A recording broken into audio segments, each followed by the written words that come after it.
A broke sheriff arrives in a wealthy frontier town with nothing but his badge and a tarnished reputation, hoping to rebuild his life. But when he marries the elderly widow of a respected judge for her supposed fortune, he uncovers a shocking truth.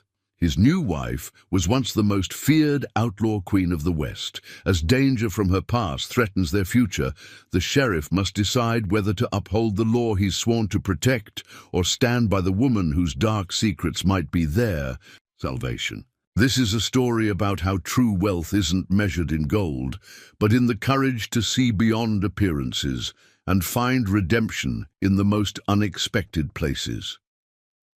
Before we jump back in, tell us where you're tuning in from. And if this story touches you, make sure you're subscribed, because tomorrow I've saved something extra special for you. The stagecoach rattled into Silver Creek just as the October sun began its descent behind the jagged peaks of the Sangre de Cristo Mountains.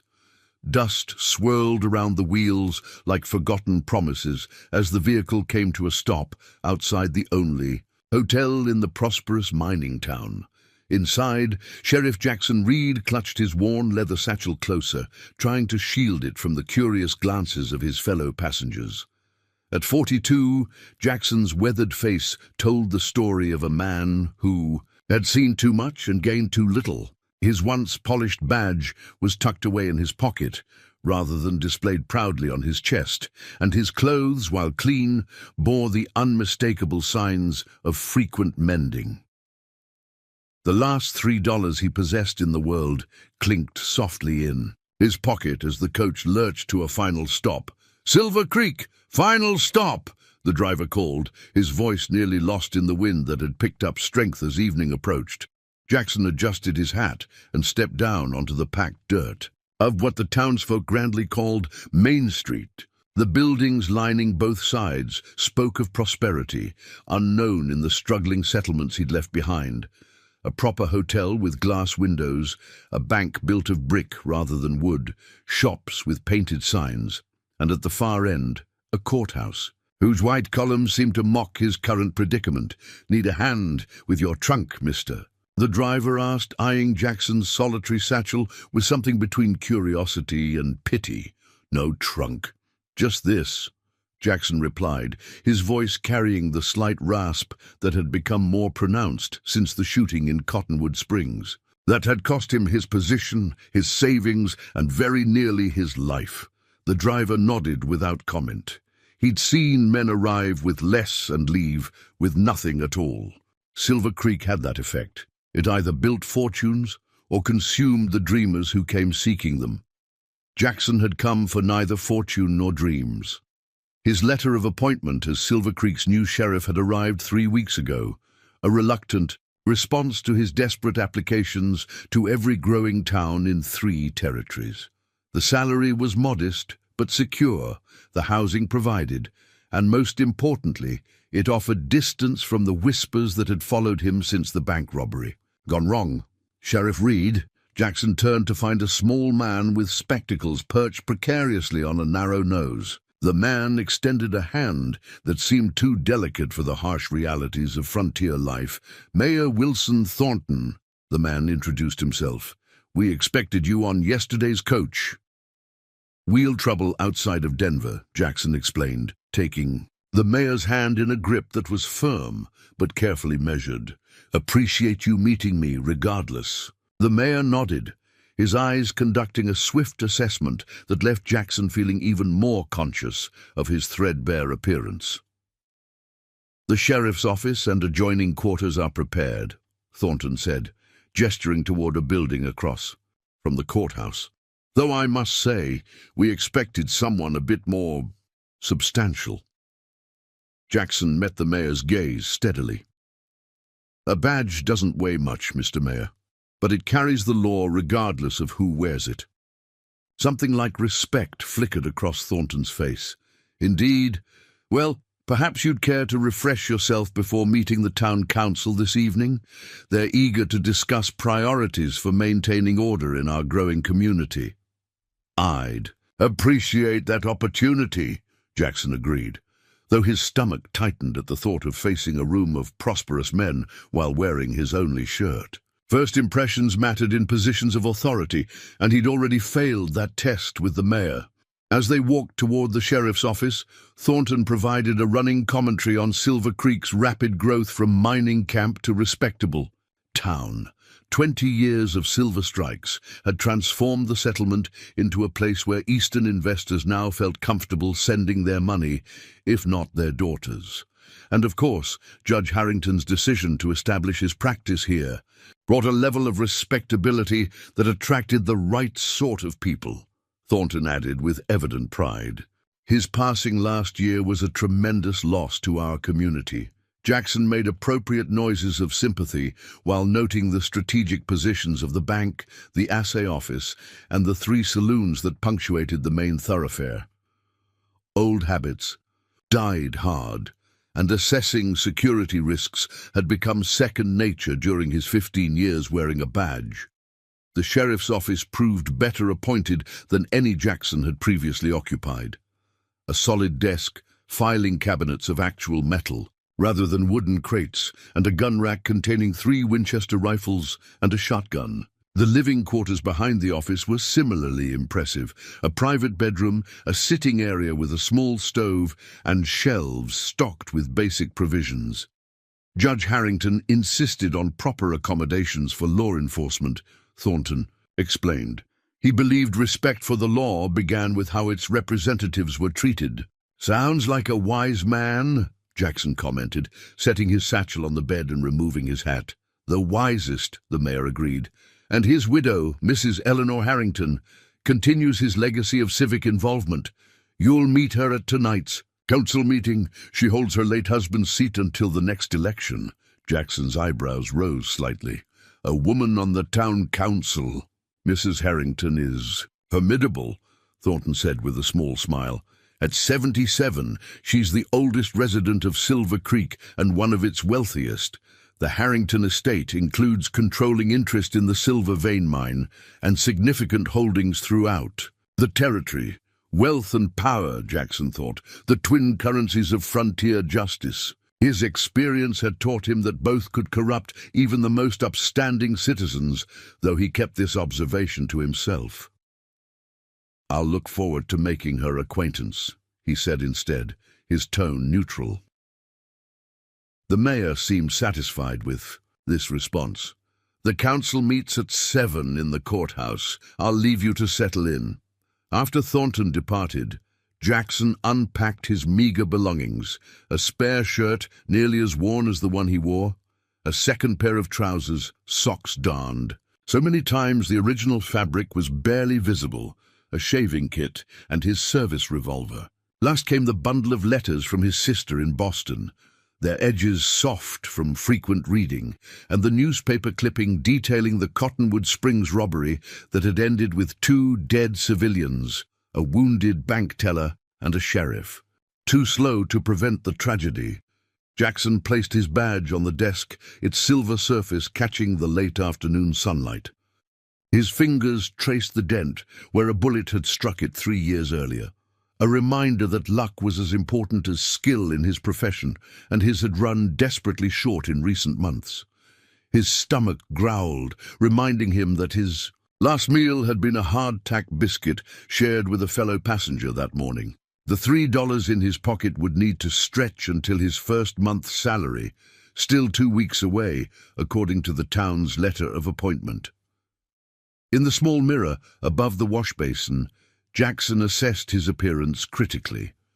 The scar along his jawline had faded to a thin white line, but the grey at his temples had multiplied since the Cottonwood incident. His eyes, once described by a Kansas City newspaper as watchful as a mountain lion's, now carried the haunted look of a man who had seen his worst failures published for public consumption. Silver Creek represented his last chance at redemption, or at least obscurity. At 42, he was too young to retire, but too broken to start anew in another profession. This remote town, for all its surprising prosperity, was far enough from his past mistakes that he might rebuild some semblance of a respectable life. As Jackson washed away the dust of travel and changed into his cleanest shirt, his thoughts turned to the evening ahead and the impression he would make on the town council. Among them, this wealthy widow, whose influence seemed to extend beyond the normal boundaries allowed to women in frontier communities. In his experience, power concentrated in the hands of the few inevitably led to corruption, and he wondered what form it might take in Silver Creek. Little did Jackson Reed know that his greatest challenge wouldn't come from rowdy miners or ambitious bandits, but from a 77-year-old woman with snow-white hair and eyes that had witnessed the bloodiest chapters of Western expansion, chapters in which she had played a far more significant role than that of a judge's grieving widow. Preparing and narrating this story took us a lot of time, so if you are enjoying it, subscribe to our channel. It means a lot to us. Now back to the story. The Silver Creek Courthouse stood as a testament to the town's aspirations, rather than its frontier reality. Gas lamps illuminated the council chamber with a warm glow that softened the hard faces of the men who controlled the town's fortunes. Jackson paused at the doorway, taking in the scene with a lawman's practiced eye. 5 men in varying degrees of prosperity seated at a polished oak table, and at the far end, a woman. Eleanor Harrington defied every expectation Jackson had formed. Based on the mayor's description, despite her 77 years, she sat straight-backed and alert, her silver hair arranged in an elegant knot at the nape of her neck. She wore a high-collared black dress adorned with a single cameo brooch, the picture of dignified widowhood. But it was her eyes that caught Jackson's attention, sharp, assessing, and utterly lacking the fragility one might expect from a woman of her advanced age. "Ah, Sheriff Reed," Mayor Thornton gestured him forward. "Please join us. The council is eager to hear your thoughts on maintaining law and order in our growing community." Jackson approached, acutely aware of his threadbare cuffs and scuffed boots amid the prosperity on display. "Mayor, council members." He nodded respectfully, to each, saving Mrs. Harrington for last. "Ma'am," those remarkable eyes studied him with unnerving intensity. "Sheriff Reed," she acknowledged, her voice surprisingly strong and melodious for her years. "I understand you served with distinction in Cottonwood Springs until the unfortunate incident last year." Jackson felt a chill run through him. He hadn't expected his past to follow him so quickly to Silver Creek.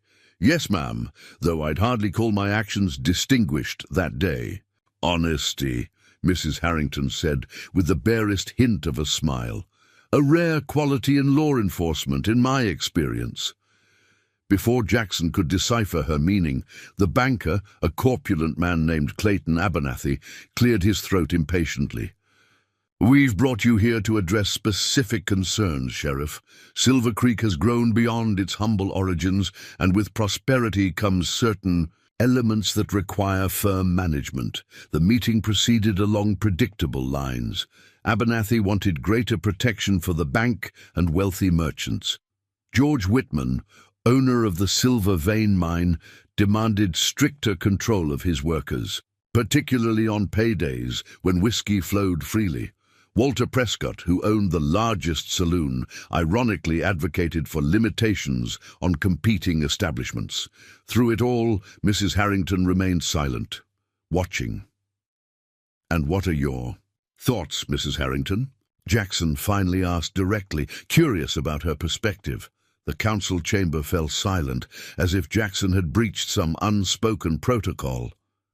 "Sheriff Reed," she replied after a measured pause, "my late husband believed that justice should be applied equally regardless of a person's station or wealth. I share that conviction."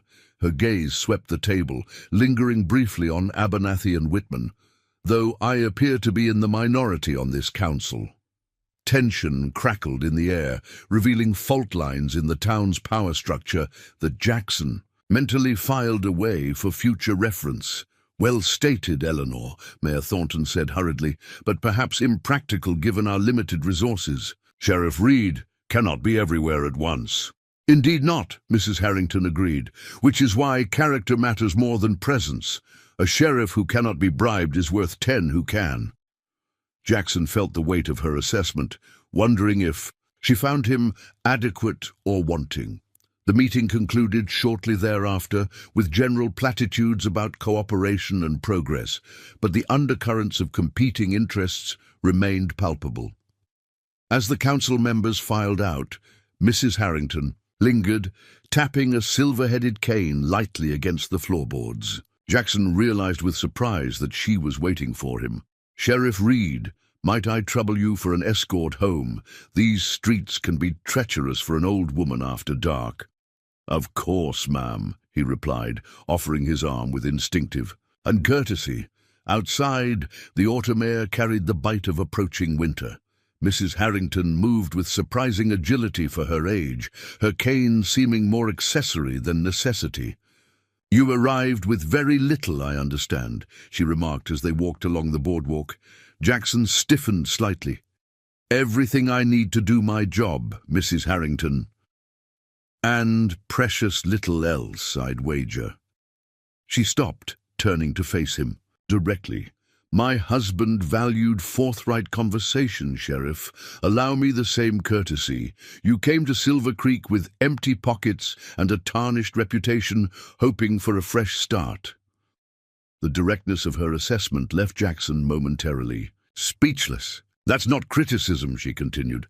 "It's simply recognition of our similar circumstances. With respect, ma'am, your circumstances seem considerably more comfortable than mine." A sound escaped her that might have been a laugh. "Material comfort masks many hardships, Sheriff. I was not born to wealth, far from it." They resumed walking, turning onto a side street, where the houses grew larger and more ornate. Mrs. Harrington's residence stood at the end, a 2-story Victorian with a wraparound porch and gabled windows that glowed with welcoming light. "My late husband's pride and joy," she said, following Jackson's gaze. "Rather ostentatious for my tastes. But Edgar believed a judge's home should inspire confidence in the rule of law." At the foot of the porch steps, she paused again. "Would you care to join me for tea, Sheriff? My housekeeper makes an excellent apple bread, and I suspect you haven't eaten properly since your arrival." Jackson hesitated, torn between hunger and professional distance. "I wouldn't want to impose, ma'am." "Nonsense. Consider it a welcome to Silver Creek from its oldest resident." The interior of the Harrington home reflected its owner's complex character, formal parlors designed to impress, but also comfortable spaces clearly meant for living rather than show. Mrs. Harrington led him past the formal areas to a cozy kitchen where warmth from the cooking stove created an atmosphere of unexpected intimacy. A grey-haired woman looked up from kneading dough, her weathered face creasing with surprise at the sight of Jackson. "Martha, this is Sheriff Reed," Mrs. Harrington announced. "He'll be joining me for tea and some of your apple bread, if you please." "Of course, Mrs. Harrington," Martha replied, though her questioning glance suggested that male visitors were unusual, particularly in the kitchen rather than the formal parlor. "Please sit." Mrs. Harrington gestured to a well-worn chair at the kitchen table. "I prefer honest surroundings for honest conversations." As Martha prepared a tray, Jackson noted the comfortable familiarity between the two women, more like old friends than mistress and servant. It spoke well of Mrs. Harrington's character in his estimation.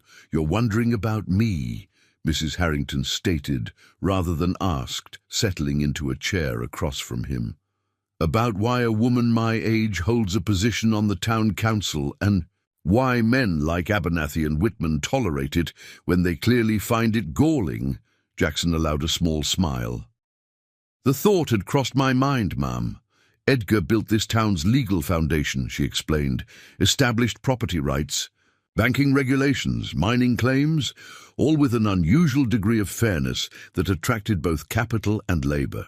His reputation brought legitimacy to what might otherwise have remained just another lawless mining camp." Martha set a steaming pot of tea and a plate of fragrant apple bread between them. then discreetly withdrew. "And now you maintain his legacy," Jackson observed, accepting a cup of tea with genuine gratitude. His stomach rumbled at the sight of the freshly baked bread. "Please, eat," Mrs. Harrington encouraged. "And yes, I maintain certain aspects of Edgar's work. Others—" She paused, something unreadable flickering across her features. "Others required adjustment after his passing." Jackson took a bite of apple bread, nearly groaning at the simple pleasure of fresh food after days of travel rations. "Adjustment? Edgar believed in the absolute rule of law," she said carefully. "I take a more pragmatic view. Justice and law are not always perfect companions, Sheriff Reed. I suspect you've discovered this yourself." The conversation had taken an unexpected turn, and Jackson found himself studying the elderly woman with renewed interest. "That's a nuanced perspective for a judge's widow." "I lived a full life before meeting Edgar," she replied, a hint of amusement in her voice. "He knew only portions of it." Before Jackson could probe further, Martha returned with a worried expression. "Mr. Whitman is at the front door, ma'am. Says it's urgent counsel business." Mrs. Harrington's face hardened momentarily before resuming its composed expression. "Very well. Sheriff Reed and I were just concluding our discussion." She rose with remarkable grace for her age. "Martha will show you out through the kitchen. Garden, Sheriff. It provides a more direct route back to your office." Jackson stood, recognizing a dismissal when he heard one. "Thank you for your hospitality, Mrs. Harrington."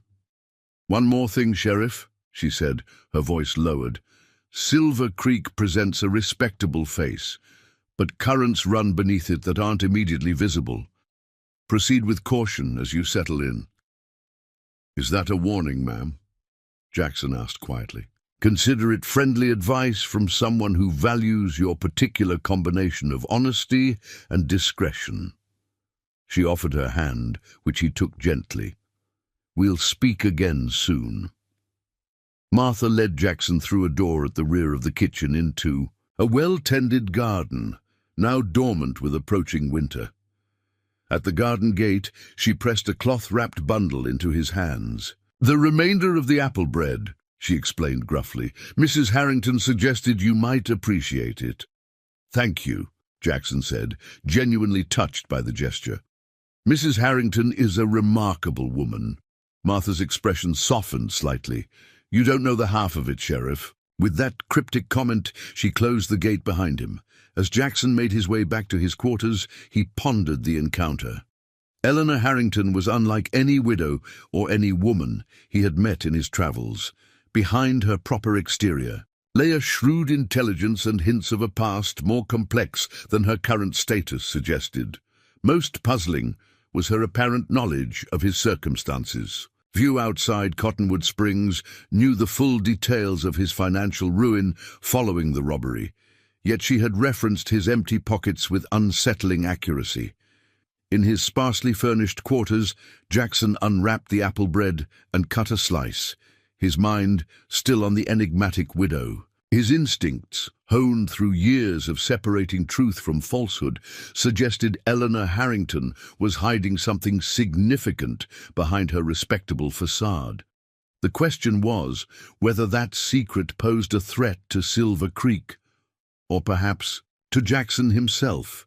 What he couldn't possibly know was how quickly their paths would converge, or that within a month financial desperation would lead him to a decision that would alter both their lives irrevocably.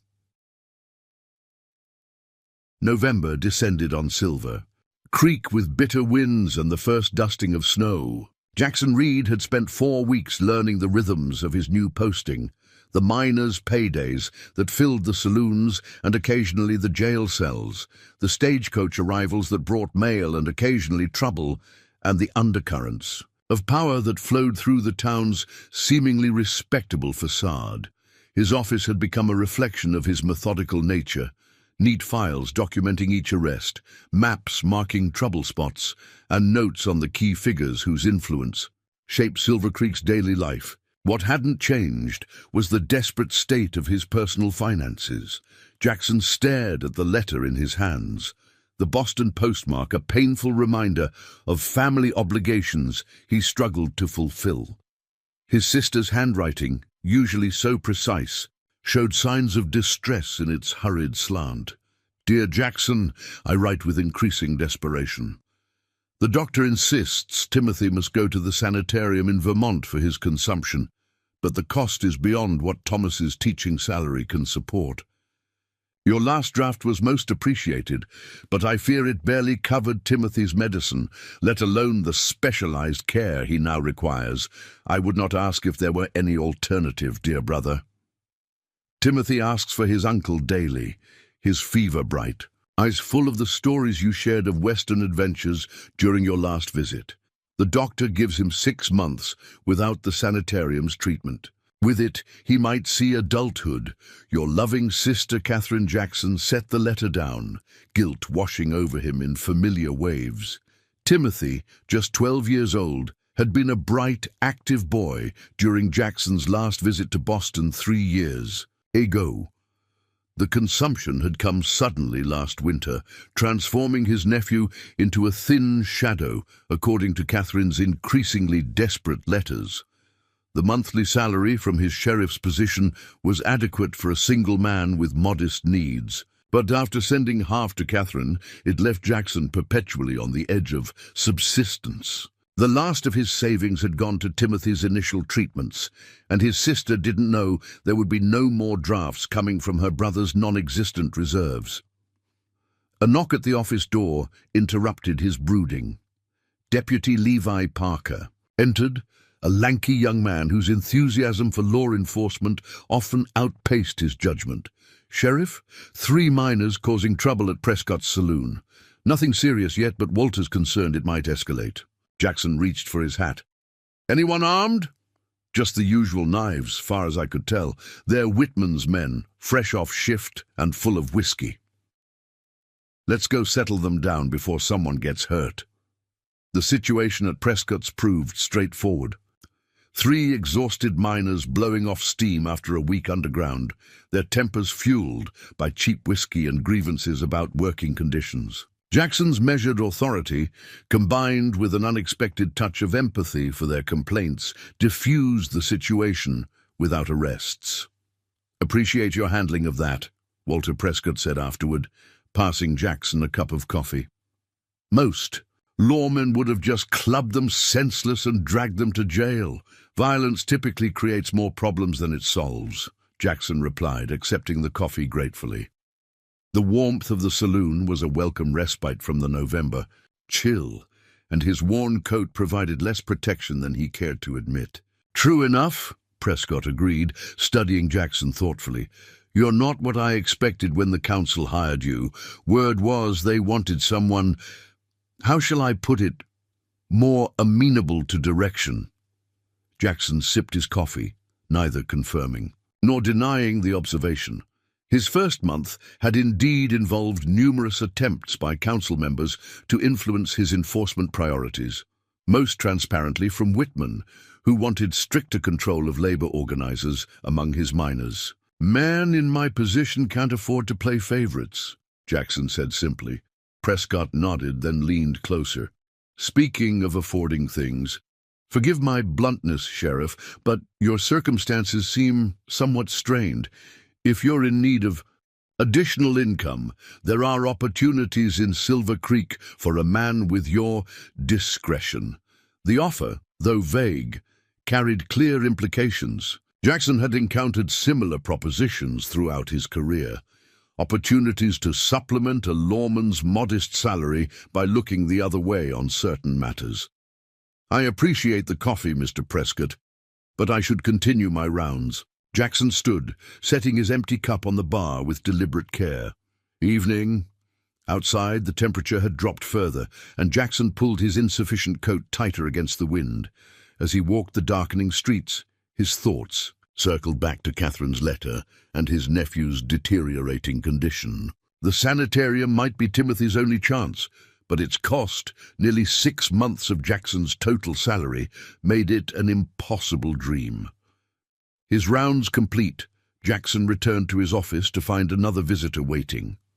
Martha, Mrs. Harrington's housekeeper, bundled against the cold and looking uncomfortable in the law enforcement setting. "Mrs. Harrington requests your presence at dinner this evening, Sheriff," she announced without preamble. 7 o'clock. Jackson hesitated, surprised by the formal invitation. Since their initial meeting a month ago, his interactions with Eleanor, Harrington had been limited to brief exchanges at council meetings and occasional encounters on his rounds. "Please convey my appreciation, but I must decline. Official duties," he explained, Catherine's letter weighing heavily in his pocket. Martha fixed him with a knowing look that suggested she wasn't fooled by his excuse. "Mrs. Harrington, specifically, mentioned that she wishes to discuss a matter that might benefit your situation regarding your family in Boston." Jackson felt a cold that had nothing to do with the November air. How could Eleanor Harrington possibly know about his family troubles? He had mentioned his sister and nephew to no one in Silver Creek. 7 o'clock, you said? He found himself responding. Martha nodded, satisfaction evident in her weathered features. "I'll inform Mrs. Harrington to expect you."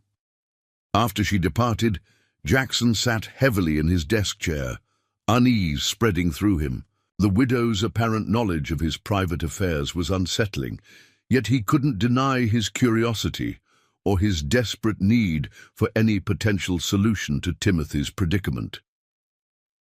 At precisely 7, Jackson arrived at the Harrington residence, having taken pains with his appearance despite his limited wardrobe. Martha admitted him with a perfunctory nod, leading him not to the kitchen as before, but to a formal dining room where a table had been set for 2.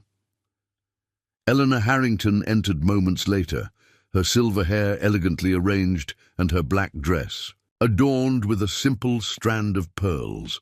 Despite her age, she moved with a grace that suggested a woman accustomed to commanding attention. "Sheriff Reed, thank you for accepting my invitation." She gestured to the chair at her right. "Please be seated." The dinner that followed was surprisingly pleasant. A hearty beef stew with fresh bread, followed by apple pie still warm from the oven. Throughout the meal, Mrs. Harrington kept the conversation light, discussing town affairs and occasional reminiscences of Silver Creek's earlier, rougher days. Her knowledge of frontier history was impressively detailed, particularly regarding notorious outlaw gangs that had once terrorized the territories. Only when Martha had cleared the dessert plates and served coffee did Mrs. Harrington turn to more personal matters. "I understand your nephew's condition has worsened," she said without preamble. Jackson set down his coffee cup carefully. "I wasn't aware my family's circumstances were common knowledge in Silver Creek." "They aren't," she assured him. "I make it my business to know the backgrounds of those in positions of influence. Your sister's letters arrive regularly, often tear-stained. The observation was so accurate, it momentarily robbed Jackson of response. The image of Catherine crying over her letters before sending them struck him with painful clarity. "Why your interest in my personal affairs, Mrs. Harrington?" he finally asked. She studied him thoughtfully. "Because I believe we might be of use to each other, Sheriff Reed. I've observed you this past month. Your integrity, your competence, your financial struggles. Silver Creek needs a lawman of your caliber, yet your attention is understandably divided by concerns for your family." "I fulfill my duties regardless of personal circumstances," Jackson stated firmly. "Of course you do," she agreed readily. "But imagine what you might accomplish without the constant worry of your nephew's deteriorating health or your inability to provide for his care." Jackson's patience thinned. "Mrs. Harrington, if there's a point to this discussion, I'd appreciate you coming to it directly." Instead of taking offense, she smiled, a genuine expression that transformed her austere features into something almost youthful. "Direct indeed. Very well, Sheriff Reed. I propose a mutually beneficial arrangement. Marriage." The word hung in the air between them, so unexpected that Jackson was certain he had misheard. "I beg your pardon? Marriage?" she repeated calmly. "A legal arrangement that would solve certain problems for us both. For you, financial security sufficient to provide for your nephew's care and your sister's peace of mind. For me, the protection and public standing that comes with having a husband of reputable character." Jackson stared at her, struggling to comprehend the proposal. "Mrs. Harrington, you're a woman of considerable means and standing. I'm a nearly destitute lawman with a tarnished reputation. What possible advantage could such an arrangement offer you?" Her expression remained composed, but something flickered in her eyes.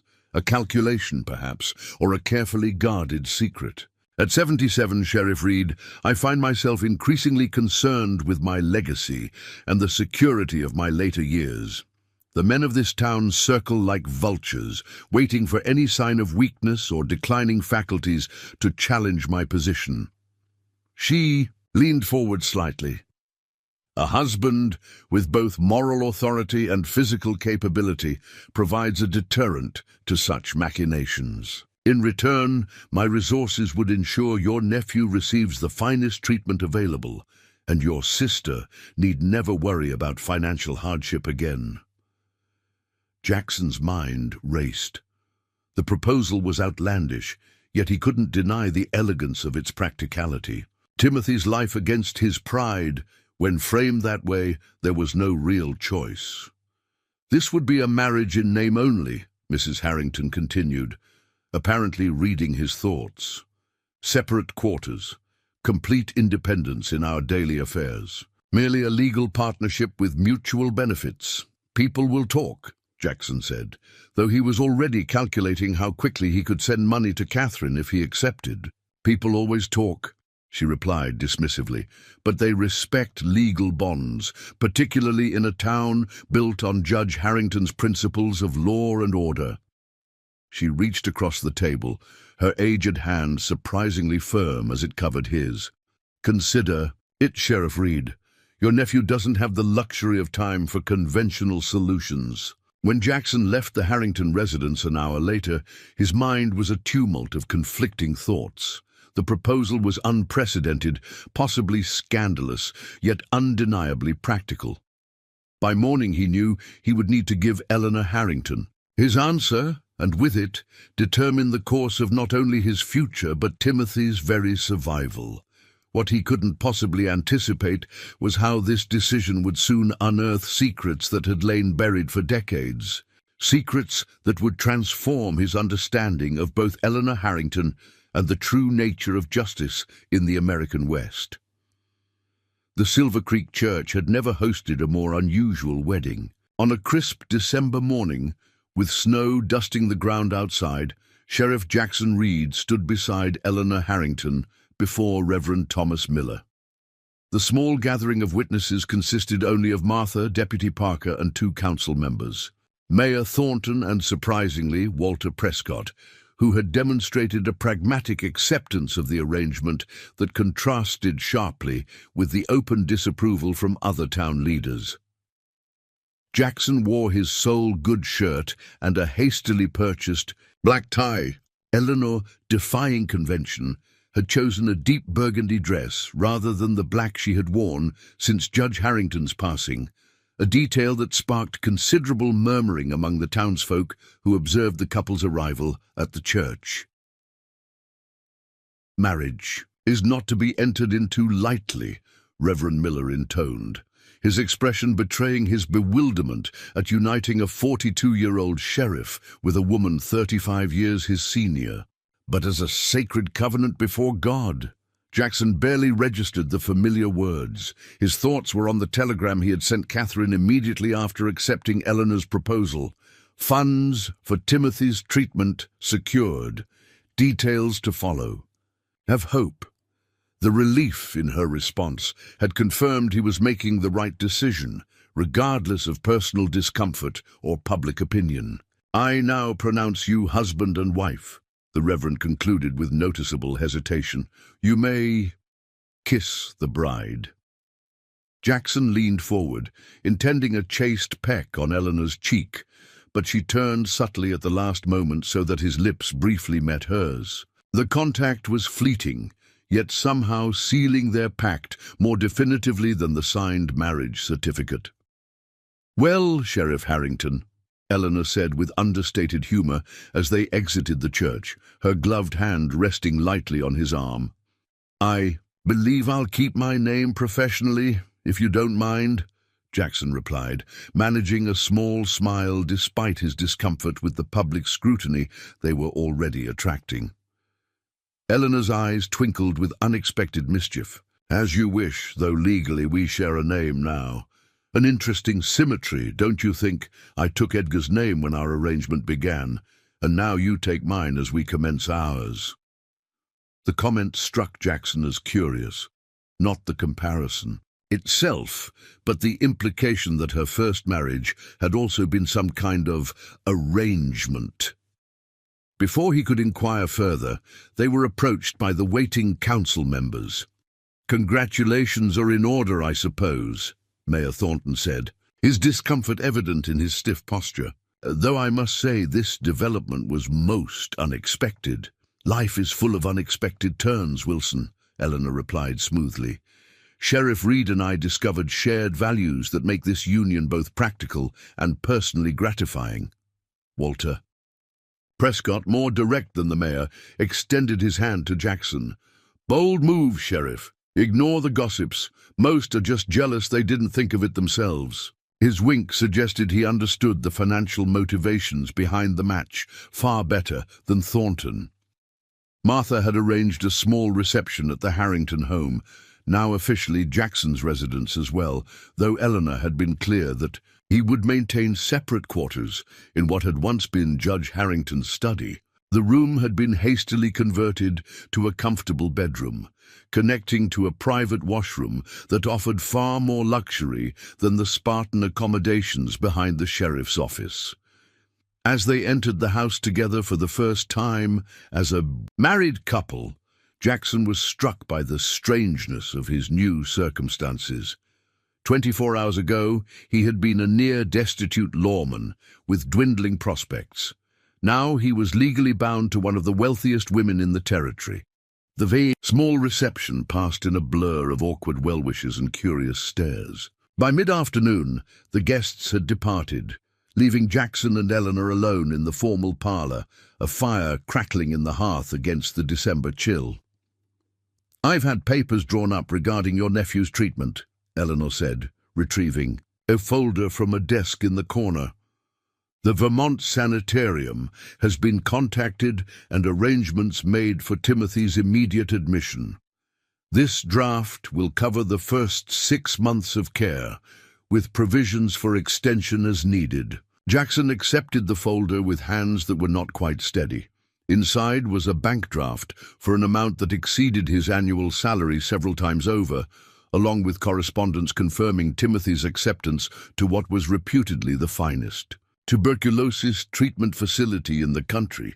"I don't know how to thank you," he said, the words inadequate to express the profound relief washing through him. "Our arrangement is thanks enough," Eleanor replied pragmatically. "Now there are practical matters we should discuss. As my husband, you have certain legal authorities regarding my estate, but I've instructed my lawyer to prepare documents, limiting those powers in ways we both should find satisfactory." "I have no interest in your wealth beyond what we've agreed for Timothy's care," Jackson assured her. "Nevertheless, legal protections serve us both." She paused, studying him with that penetrating gaze that seemed to see beneath his carefully maintained composure. "You should know that George Whitman and Clayton Abernathy will likely make overtures to you now, hoping to influence me through you."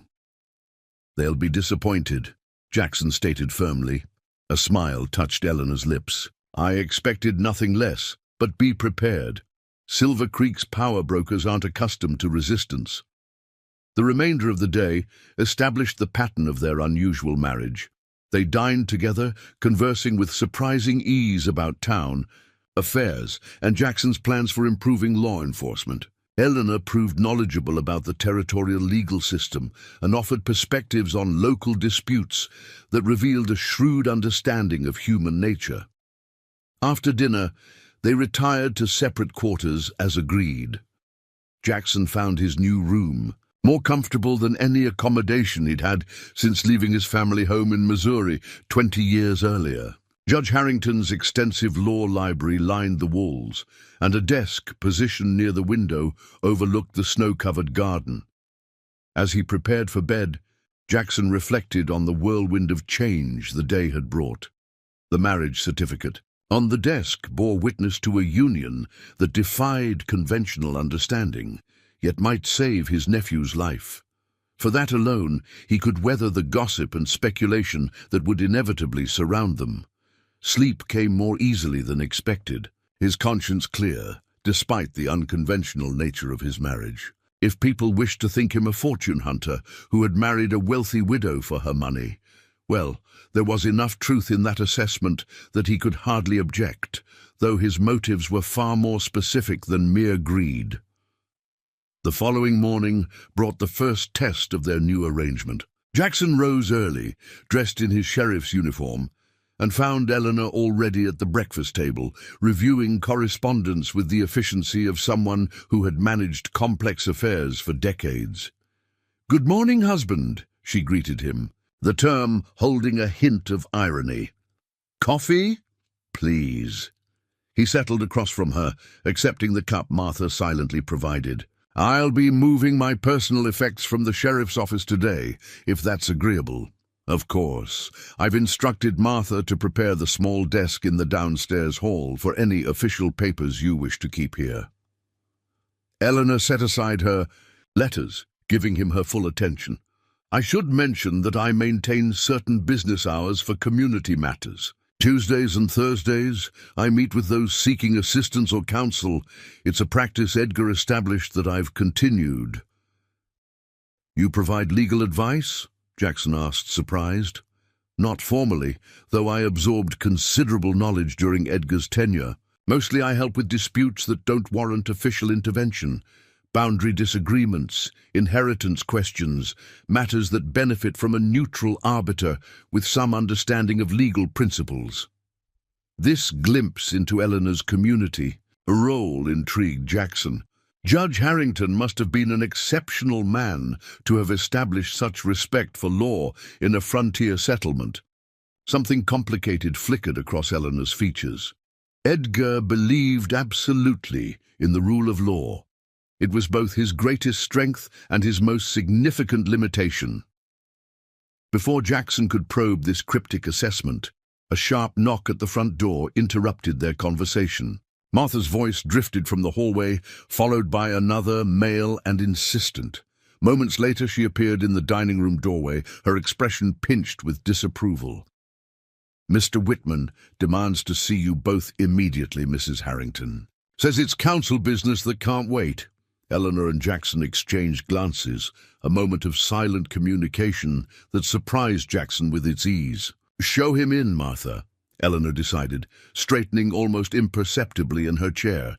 George Whitman burst into the dining room with the entitled confidence of a man accustomed to deference. His expensive coat and gold watch chain marked him more as Silver Creek's wealthiest resident, a status he clearly expected to be acknowledged. "Eleanor," he began without preamble, then caught himself. "Mrs. Harrington, or is it Reed now? This hasty marriage has created considerable confusion." "I retain my late husband's name," Eleanor replied coolly, "though Sheriff Reed is now legally my husband, as you're obviously aware. What brings you here so early, George? Surely the mind can spare you at breakfast time." Whitman's gaze shifted to Jackson, assessing and calculating. "I came to offer congratulations, of course, and to discuss certain council matters that now involve you both." "I wasn't aware the council had convened," Eleanor observed, her tone making it clear she recognized the pretense for what it was. "Informal discussions," Whitman clarified, Abernathy, Thornton and I were considering the implications of your new circumstances. As a married woman, your position on the council naturally comes into question." Jackson set down his coffee cup with deliberate care. Mrs. Harrington's position was established in her own right, not as an extension of her late husband's authority. Our marriage changes nothing in that regard. Whitman's facade of cordiality slipped momentarily. "With respect, Sheriff, these matters predate your arrival in Silver Creek. Eleanor's position was always understood to be temporary, pending proper elections, which have not yet been called," Eleanor pointed out, "nor has any motion been raised to vacate my seat. If you and Clayton wish to formally challenge my position, you're welcome to do so at the next council meeting." The mine owner's expression hardened.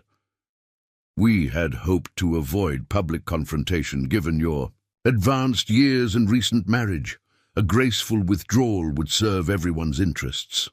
Except, perhaps, those who value my perspective on council matters," Eleanor replied evenly. "Thank you for your concern, George, but I intend to fulfill my obligations to this community as I always have, through reasoned judgment, independent of personal considerations." Recognizing defeat, at least for the moment, Whitman retreated with minimal courtesy. As the front door closed behind him, Jackson turned to Eleanor with newfound respect. "That was about more than your council seat," he observed. "He seemed genuinely unsettled by our marriage." Eleanor nodded, a calculating look in her eyes.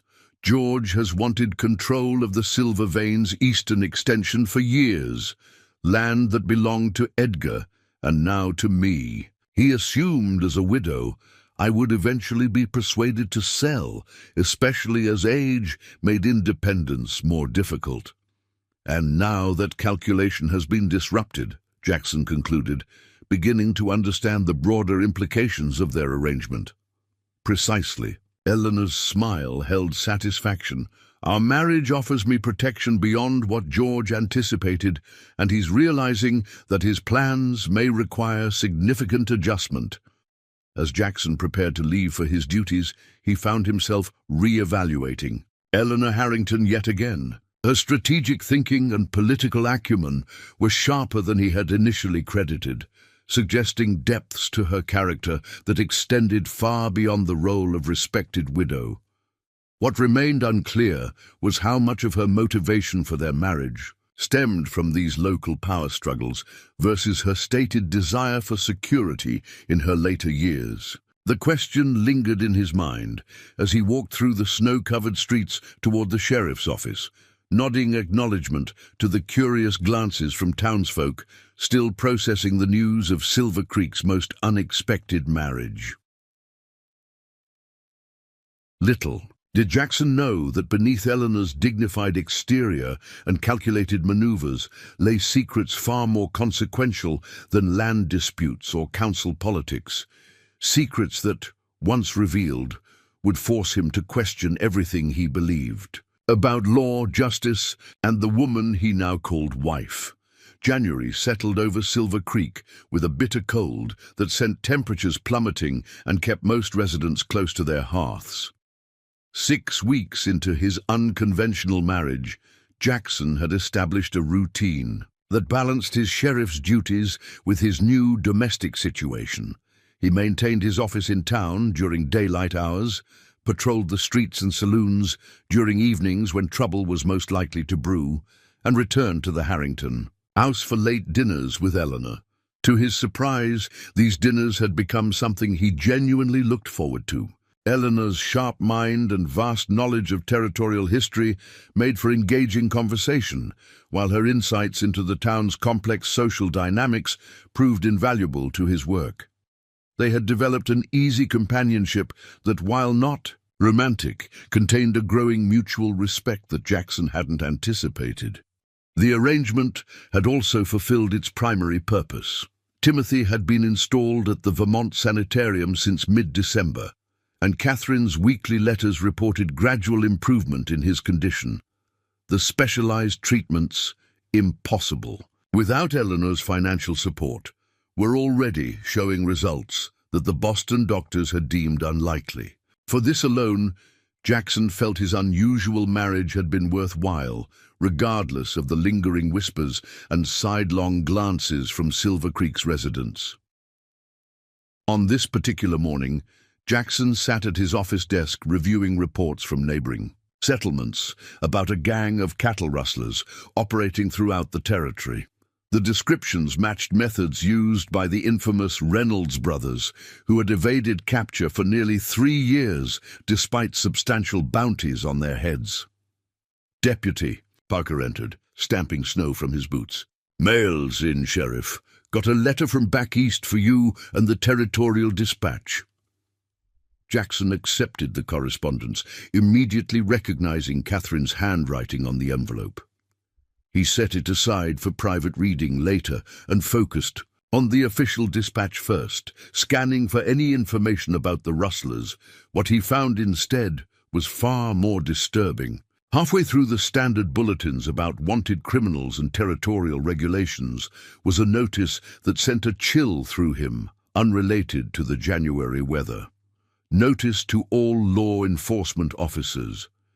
Be advised that convicted murderer Sarah Silver Sally Thornton, sentenced to 20 years at Colorado Territorial Prison, escaped custody during transfer on December 28th. Subject is female, approximately 75-80 years of age, white hair, blue eyes, 5'4" in height. Despite advanced age, subject is considered extremely dangerous. Thornton was the leader of the notorious Silver Raiders gang, responsible for multiple bank robberies, stagecoach heists, and at least 7 confirmed killings throughout the Western Territories in the 1840s and 1850s. Subject has not been seen since her escape. Given her age and the severe weather conditions, it is possible she did not survive. However, caution is strongly advised, as Thornton has escaped custody twice previously during her criminal career. Any information regarding her whereabouts should be reported immediately to territorial authorities. Jackson stared at the notice, a cold suspicion forming in his mind. The description could match hundreds of elderly women throughout the territory, but something about it triggered connections he wasn't ready to acknowledge. He checked the date of the escape, December 28th, less than 3 weeks after his wedding to Eleanor. "Something wrong, Sheriff?" Parker asked, noting Jackson's prolonged silence. "Just routine notices," Jackson replied, folding the dispatch and tucking it into his coat pocket. "I'll be making rounds of the outlying properties today. Any problems? Handle them as you see fit." The deputy nodded, clearly pleased by the show of confidence. "Will do, Sheriff. Stay warm out there. Thermometers dropping again." Jackson saddled his horse, a sturdy gelding provided by Eleanor as a practical necessity for a sheriff with expanded jurisdiction, and rode out of town with the dispatch weighing heavily in his pocket. He had no specific destination in mind. He simply needed space to think through the unsettling connections forming in his thoughts. Eleanor's extensive knowledge of outlaw gangs, her cryptic comments about a life before Judge Harrington, her ability to assess criminal intent with uncanny accuracy, her age, which would align with the notorious Silver Sally's active years, the timing of her proposal, coming shortly before the prison transfer that resulted in the escape. None of it constituted evidence, he reminded himself. Mere coincidence and speculation, the kind of loose connections that would never stand up in any court. Yet his instincts, honed through years of separating truth from falsehood, whispered that he had stumbled onto something significant. After riding for nearly an hour, Jackson found himself at the abandoned Blackwater mine, one of several failed operations that had preceded the successful silver vein discovery. The small cabin that had once housed the site foreman still stood, offering shelter from the increasingly bitter wind. He dismounted, led his horse inside the crude structure, and built a small fire in the rusty stove that remained. As warmth gradually filled the cabin, Jackson retrieved Catherine's letter, hoping its contents might distract him from his troubling speculations about Eleanor. The news was indeed encouraging. Timothy continued to improve, gaining weight and strength under the sanitarium's care. The doctors now spoke of eventual recovery, rather than merely delaying the inevitable. "Your marriage, though surprising, has proven a blessing beyond measure," Catherine wrote. "While I admit to curiosity about your new wife, 77, you must write more about her, Jackson. I can only express profound gratitude for her generosity." Timothy asks about his Aunt Eleanor daily, though they have never met. "Perhaps when he is stronger, we might visit you both in Silver Creek." The suggestion sent a pang of anxiety through Jackson. The idea of Catherine and Timothy meeting Eleanor had never crossed his mind. His compartmentalized thinking had separated his marriage from his family life completely. Now, faced with the possibility of worlds colliding, he felt a renewed urgency to understand exactly who he had married. Lost in troubled thoughts, Jackson almost missed the sound of approaching horses. He extinguished the lamp quickly and moved to the window, peering through a crack in the weathered boards. 3 riders approached the abandoned mine, 2 men and a woman, all bundled against the cold, their faces obscured by scarves and hats pulled low. They dismounted at the mine entrance, about 50 yards from the cabin. The woman's movements were surprisingly spry given her small stature and apparently advanced age. She gestured toward the mine shaft, and one of the men nodded, lighting a lantern before all 3 disappeared into the abandoned excavation. Jackson hesitated, torn between duty and caution. 3 strangers exploring an abandoned mine in the dead of winter constituted suspicious activity by any measure, yet confronting them alone, without knowing their intentions or abilities, would be foolhardy. After weighing his options, he decided to observe rather than intervene immediately.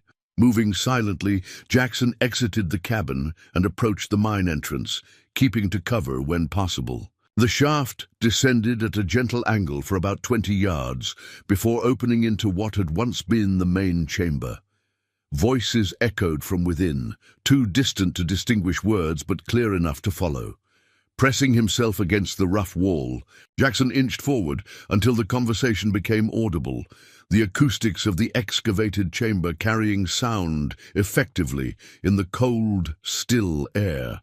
"Still exactly where we left it," a man's voice said, satisfaction evident in his tone. "Told you nobody would find this place after all these years?" "Lucky guess," the woman replied, her voice carrying authority despite its age-roughened edges. "Mining operations changed the landscape more than I expected." "How much is still here?" asked the second man, younger sounding than the first. "Enough," the woman answered cryptically. "Take only what's in the smaller chest for now. The rest stays until we've established a secure location." There was the sound of metal scraping against stone, followed by appreciative whispers. Jackson strained to see into the chamber, but could make out only the glow of the lantern and shadowy movements. "This'll fund our new start nicely," said the older man. "But what about your husband? Won't he notice your absence?" The woman's laugh held a harshness that raised the hair on Jackson's neck. "My husband serves his purpose for now, a respectable front and legal protection I've found useful. When the time comes to disappear, he'll never even know what happened to his elderly bride." The casual dismissal struck Jackson with physical force. He had no proof that the woman was Eleanor, yet the circumstances and timing suggested a connection, too strong to ignore. If his suspicions were correct, not only had he married an escaped convict and notorious outlaw, but he was nothing more than a convenient shield for her larger plans. Lost in this disturbing revelation, Jackson shifted his weight, dislodging a small cascade of loose stones that clattered down the shaft with alarming volume. Instantly, the lantern in the chamber was extinguished. "Someone's here!" hissed the woman's voice, followed by the unmistakable sound of a revolver being cocked. Jackson drew his own weapon and retreated up the shaft, moving as quietly as possible while searching for defensive position. Behind him, He could hear the three intruders advancing cautiously toward the entrance. "Sheriff Reed," called the woman's voice, stopping Jackson cold. "I know it's you. Your horse has very distinctive shoes, custom-made in Silver Creek, if I'm not mistaken." The recognition confirmed his worst fears. There was only one person in Silver Creek who would recognize his horse's distinctive shoe pattern, the same person who had arranged for the local blacksmith to reset them last month. "Show yourself," the woman continued, her voice hardening, "or my associates will start shooting in your general direction, which would be unfortunate for all concerned." Jackson weighed his options rapidly. 3 against 1 in a dark mine shaft were poor odds, even for an experienced lawman. Better to face them directly and use his authority to gain whatever advantage he could. "I'm coming out," he called, keeping his voice steady. "Keep your weapons holstered." Stepping into the shaft's entrance where the winter light identified him. Clearly, Jackson kept his revolver at his side, but ready. The 3 figures remained in shadow further down the passage, but he could make out the woman's small silhouette between the 2 larger men. "Unusual place for a sheriff's patrol," the woman observed, her voice revealing nothing of her thoughts. "I could say the same about a judge's widow," Jackson replied evenly, deciding to force the issue. "Or should I say Sarah Thornton?" A tense silence followed his accusation, broken only by the distant howl of wind across the mine entrance. Then unexpectedly the woman laughed, a sound containing genuine amusement rather than the harshness he had heard earlier.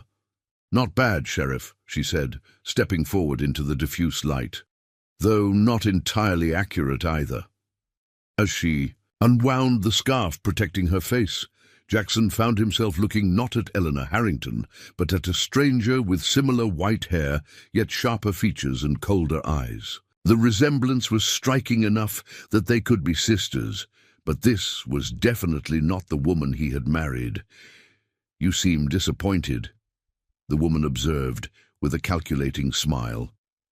"Were you hoping to find your bride engaged in criminal activities, Sheriff Reed?" The realization that he had been wrong, at least about Eleanor's presence here, left Jackson momentarily speechless.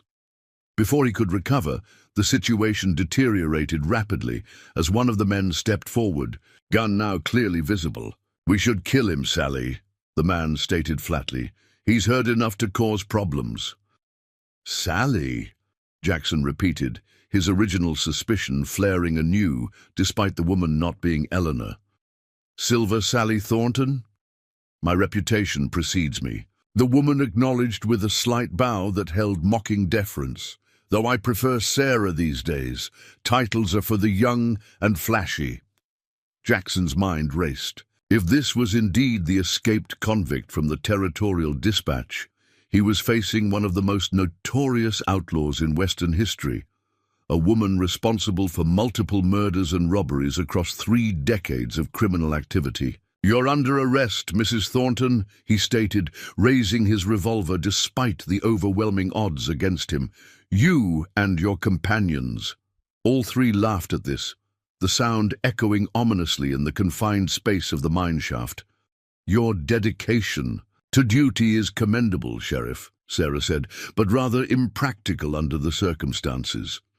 The standoff stretched between them, thick with tension and the unspoken probability of violence. Jackson knew his position was untenable, yet surrender to known killers offered little hope of survival either. It was the older man who broke the impasse, stepping forward with a peculiar expression. "Wait a minute. You said Reed? Jackson Reed?" Jackson nodded curtly, not lowering his weapon. "Sheriff Jackson Reed." The man turned to Sarah with unexpected urgency. "We can't kill him, Sally. He's Eleanor's husband, the one she wrote about." The revelation stunned Jackson as much as it seemed to impact Sarah Thornton, whose hard expression suddenly shifted to one of calculation and reluctant reassessment. "Eleanor's. Sheriff Reed," she murmured, studying him with new intensity. "Well, this complicates matters considerably. The standoff in the abandoned mine shaft had shifted from imminent violence to uneasy negotiation.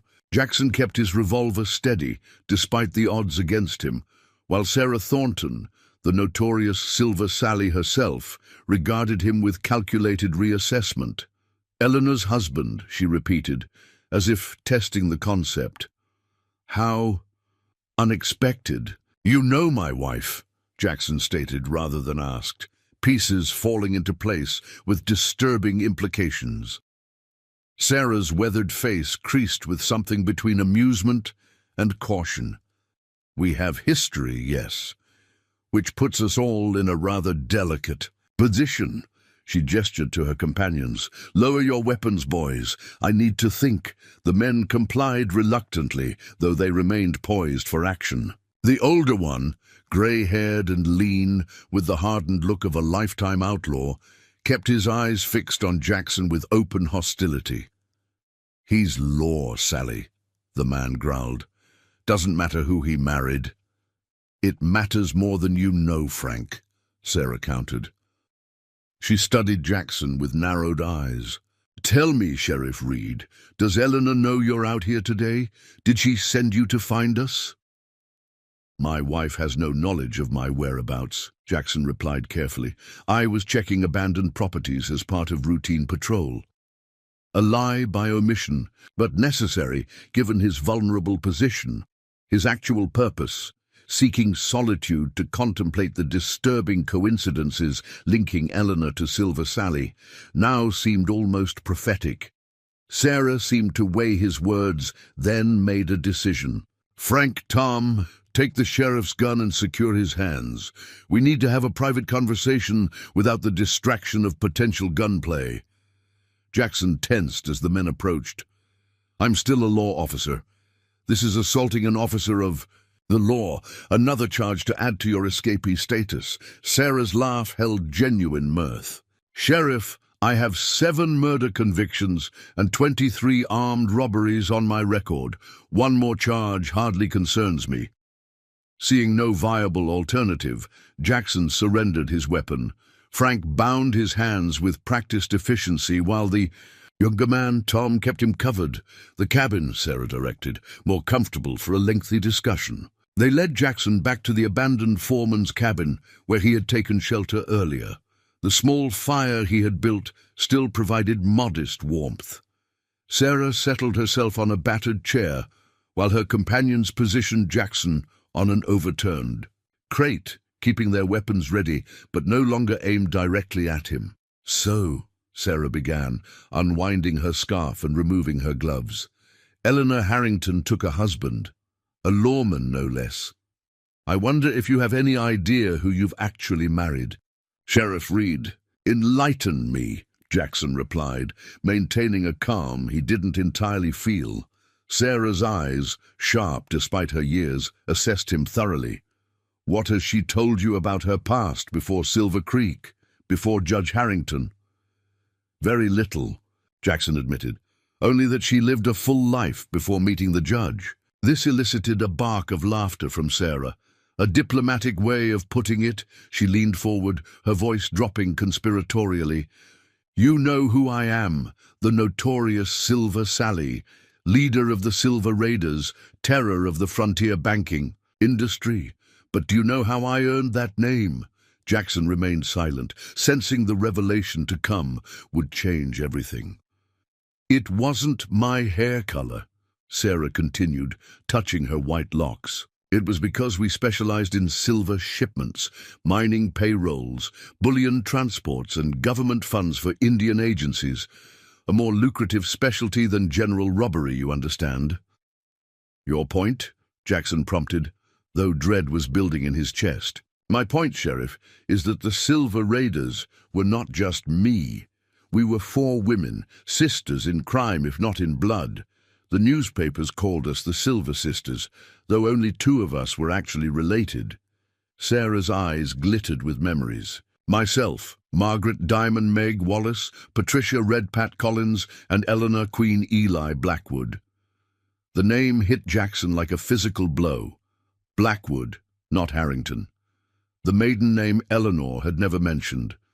Queen Eli, Sarah continued, clearly enjoying his shock, was our mastermind, the strategist. While I handled the guns and intimidation, Eleanor planned every job, managed our finances, created our disguises, arranged our escapes. She could transform herself completely, from society lady to school teacher to grieving widow, whatever the situation required. "You're claiming my wife was part of your gang," Jackson said flatly, still seeking any alternative explanation. "A notorious outlaw. Not just part of it, Sheriff. She was our leader in every way that mattered. The queen behind the Silver Raiders' 20-year reign." Sarah's expression held a complicated mixture of admiration and resentment. "While I ended up in prison, Eleanor disappeared into respectability so completely that even those who hunted us believed she had died in that shootout at Devil's Crossing." The younger man, Tom, who had remained silent until now, spoke up. "She left them all behind, Ma. You, Pa, everyone who rode with you." Jackson's gaze shot to the young man with new understanding. "Your son?" Sarah nodded. "Tom's father was my husband, Bill Reynolds. He died in the territorial prison 5 years ago, still believing Eleanor would somehow engineer his release as she promised." Reynolds. The name connected instantly in Jackson's mind to the cattle rustling reports he'd been reviewing earlier that day. The Reynolds brothers Rust, his cousins, Sarah confirmed, keeping the family business alive, you might say. Frank, who had been watching by the door, interjected impatiently. "This reunion is touching, but we're wasting time. What are we doing with him, Sally?" Sarah considered Jackson thoughtfully. "That depends on the sheriff himself. You see, you've stumbled into a rather complex situation, Mr. Reed, one with significant implications for your wife." "Ex-wife, once he tells the authorities who she really is," Tom commented. "If I intended to do that, I would have arrested her weeks ago," Jackson replied, the words emerging before he had fully processed their implications. Yet he recognized their truth immediately. Despite his lawman's instincts, something in him had already decided to protect Eleanor even before confirming her identity. Sarah's eyes narrowed. "Interesting, you suspected then." Jackson met her gaze steadily. "There were inconsistencies, knowledge she shouldn't have, perspectives that didn't align with her supposed background. And yet you married her," Sarah observed. "For her money, I presume." "For my nephew's medical treatment," Jackson corrected, seeing no reason to dissemble. "A practical arrangement benefiting us both." Sarah laughed, a genuine sound that momentarily transformed her hard features. "Oh, you are exactly what Eleanor would choose. Honorable, practical, and just compromised enough to be manageable. Perfect." The assessment stung with its accuracy. Jackson shifted, testing the bindings on his wrists. "What happens now? I assume you didn't escape prison and come to Silver Creek by coincidence." "Perceptive," Sarah acknowledged. "No, I came because Eleanor wrote to me in prison, the first contact in nearly 20 years. She mentioned a marriage of convenience to a local lawman that provided her with protection. She also indicated that certain resources we'd secured long ago might soon be needed." "Resources," Jackson repeated. "The Silver Raiders didn't spend all their earnings," Frank explained with a tight smile. "Smart criminals save for retirement or emergencies. What we just retrieved from the mine shaft was emergency insurance, hidden decades ago when this territory was still mostly wilderness." The implications were staggering. Eleanor had not only been a notorious outlaw, but had maintained connections to her criminal past, even while living as Judge Harrington's respectable wife. And now she had somehow communicated with her former partner in crime, precipitating Sarah's prison escape and return to Silver Creek. "Why now?" Jackson asked, the question directed as much to himself as to Sarah. "After all these years of respectability, why risk exposure?" Sarah's expression grew serious. "That's the interesting part, Sheriff. Eleanor's letter suggested she was under pressure, that certain parties in Silver Creek were threatening her position and potentially her freedom. She mentioned needing insurance against these threats. Jackson's mind immediately went to George Whitman and Clayton Abernathy. Their persistent attempts to force Eleanor off the town council and gain control of her property. Had their pressure somehow threatened to expose her true identity? She didn't specify the nature of the threat, Sarah continued, but Eleanor was always cautious. She wouldn't have reached out unless the situation was serious. A new thought struck Jackson with chilling clarity. Did you escape prison, or were you released? Sarah smiled, a predator's expression. Clever man. Let's just say certain guards found their financial circumstances dramatically improved shortly before a prison transfer went awry. She bought your escape, Jackson concluded, the full scope of Eleanor's resources and connections becoming clearer. His wife wasn't merely a former outlaw, she was still operating with the calculation and reach of her criminal past. The question remains, Sarah said, returning to the immediate dilemma, what to do with you? You know enough now to destroy Eleanor completely, her reputation, her freedom, her life in Silver Creek, and yours, Jackson pointed out. I know your face, your location, and your plans. Sarah nodded grimly. Hence our predicament. A tense silence filled the cabin as Jackson considered his options. His entire career had been built on upholding the law, yet he found himself contemplating choices that directly contradicted that commitment. For Timothy's sake, for Catherine's security, and, he reluctantly admitted to himself, for Eleanor's protection despite her deception. I propose a compromise, he finally said. I report finding evidence of trespassers at the abandoned. Mine, but no sign of the fugitives themselves. You and your companions leave this territory immediately. I return to my duties and my marriage without mention of this encounter. And Eleanor? Sarah asked, watching him intently. Will you confront her with what you've learned? Jackson hesitated. The question cut to the heart of his dilemma. That remains between my wife and myself. A slow smile spread across Sarah's weathered face. She chose better than she knew with you, Sheriff. A man of principle, yet flexible. Enough to bend without breaking when circumstances demand it. Frank moved forward protestingly. We can't trust him, Sally. He's law. He's also Eleanor's husband, Sarah countered, with as much to lose from exposing her as we have. More, perhaps. She turned back to Jackson. Your proposal has merit, Sheriff Reed, but requires good faith from both sides. How do I know you won't change your mind once you're safely back in town? You don't, Jackson acknowledged honestly. Just as I have no guarantee you'll actually leave the territory.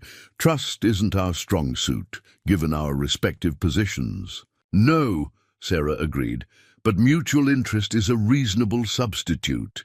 She nodded to Frank, who reluctantly cut Jackson's bindings. We'll accept your proposal with one addition. You tell Eleanor you met me. Tell her the Blackwater payroll. Cash has been recovered, and that old debts remain unsettled. What does that mean? Jackson asked, rubbing his wrists where the ropes had chafed.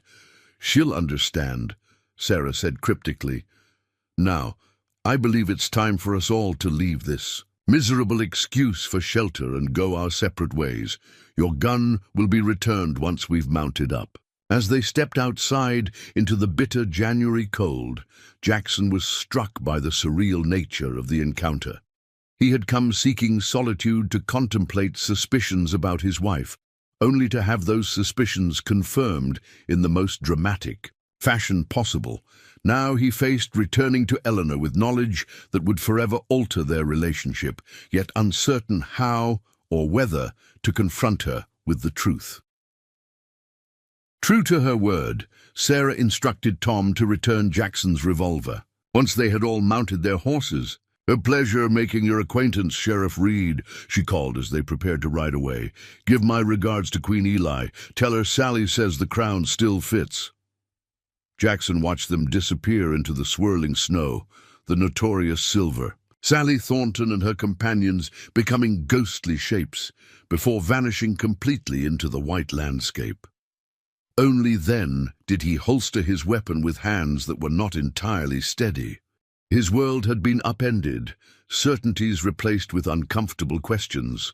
The woman he had married for practical reasons, the respected widow whose financial support was saving his nephew's life, was actually one of the most successful outlaws in Western history, a criminal mastermind who had evaded justice for decades while orchestrating the escape of her former partner. As Jackson mounted his own horse and turned toward Silver Creek, one question dominated his thoughts. How would he face Eleanor tonight? Knowing what he now knew, and more troubling still, what would he do with this dangerous knowledge? Jackson arrived back in Silver Creek as dusk was settling over the town. Lights glowed warmly from shop windows and saloons, creating an illusion of peace that contrasted sharply with his inner turmoil. He returned his horse to the livery stable, nodding mechanically to the stable hand's greeting, while his mind raced with possible approaches to the coming confrontation with Eleanor. Should he reveal his knowledge immediately? Observe her for signs of ongoing criminal activity? Pretend ignorance while seeking independent verification of Sarah Thornton's claims? Each option carried significant risks, both professionally and personally. "Sheriff?" Deputy Parker approached, concern evident in his young face. "You all right? You look like you've seen a ghost." The description felt uncomfortably accurate. Jackson had indeed encountered specters from the past, not just Sarah Thornton, but the shadows of Eleanor's hidden history as well. "Just tired, Levi," he managed. "Any trouble while I was out?" "Nothing serious. Whitman's foreman came by asking if you'd approved additional deputies for mine security. Told him you hadn't mentioned it to me." Jackson frowned. "I haven't received any official request for additional security." "That's what I figured," Parker replied. "Oh, and Mrs. Mrs. Reed, sent word she's hosting the Ladies' Benevolent Society tonight. Asked if you'd be dining at the office instead." The information provided unexpected relief. A house full of Silver Creek's most respectable women would postpone any confrontation until morning, giving Jackson time to compose his thoughts and determine his approach. "Thanks, Levi. I'll get something at the hotel dining room. You've earned an early night. Go on home." After a simple meal that he barely tasted, Jackson returned to the sheriff's office. Though he now lived at the Harrington house, he had maintained the small bedroom behind his office for nights when late duties made returning home impractical. Tonight, it offered sanctuary, a neutral space where he could process the day's revelations without Eleanor's perceptive gaze detecting his turmoil. Sitting at his desk with only a lamp for company, Jackson retrieved a battered tin box from the bottom drawer. It contained newspaper clippings he had collected throughout his career, reports of notorious crimes and criminals that might someday prove useful in his work. He had stopped adding to the collection after the Cottonwood Springs disaster, but the older clippings remained organized by date and region. It took nearly an hour of searching before he found what he sought.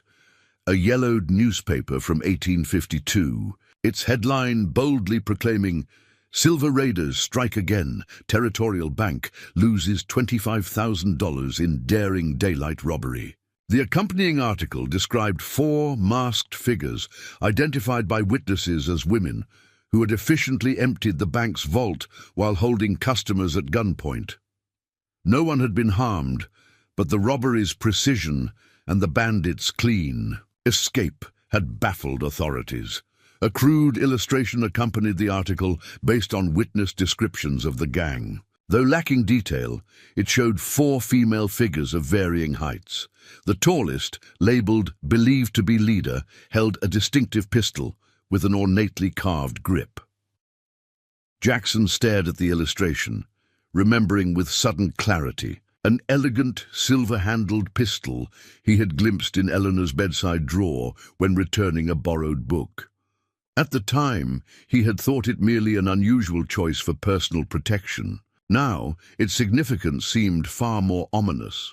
Further searching yielded additional clippings, reports of the Silver Raiders' exploits spanning nearly 2 decades, culminating in a shootout at a place called Devil's Crossing in 1868.